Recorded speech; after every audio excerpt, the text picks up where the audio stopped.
സ്നേഹിക്കുന്നവരുടെ ഇടയിൽ എപ്പോഴും വേണ്ടത് ഒരു പരസ്പര വിശ്വാസമാണ്. അതിന് പ്രത്യേകിച്ച് ഒരു തെളിവ് കാണിക്കേണ്ട കാര്യമൊന്നുമില്ല.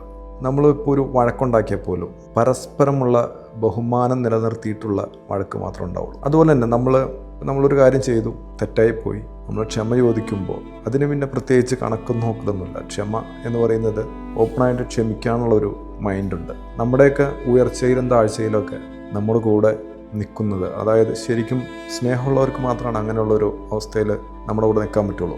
നമ്മുടെ ലൈഫിൽ ഉത്തരവാദിത്തങ്ങളും അതുപോലെ നമ്മൾ ചില സമയത്തൊക്കെ കുറച്ച് ത്യാഗം ചെയ്യേണ്ടി വരും. അപ്പോൾ അതെന്നൊക്കെ പറഞ്ഞു കഴിഞ്ഞാൽ നമ്മൾ മ്യൂച്വലായിട്ട് അതിൻ്റെ ഉത്തരവാദിത്തങ്ങൾ ഏറ്റെടുക്കാനുള്ള ഒരു സന്മനസ്സും, അല്ലെങ്കിൽ നമ്മൾ ചെയ്യുന്ന ത്യാഗങ്ങൾ എന്ന് പറയുന്നത് നമുക്ക് വേണ്ടിയാന്നുള്ളൊരു ബോധമൊക്കെ ഉണ്ടാവണമെങ്കിൽ അതിനകത്ത് യഥാർത്ഥമായിട്ടുള്ള സ്നേഹം വേണം. ഒരു റിലേഷൻഷിപ്പിൽ എപ്പോഴും വേണ്ടത് പരസ്പര സഹകരണവും സഹായങ്ങളൊക്കെയാണ്. അപ്പോൾ നമ്മൾ ഒരിക്കലും സഹായിക്കുന്നതോ അല്ലെങ്കിൽ സഹകരിക്കുന്നതോ ഒന്നും മറ്റുള്ളവരെ നിയന്ത്രിക്കാൻ വേണ്ടിയിട്ടാകരുത്. അപ്പോൾ ഈ പറയുന്ന കാര്യങ്ങളൊക്കെ നമ്മൾ ശ്രദ്ധിക്കണം.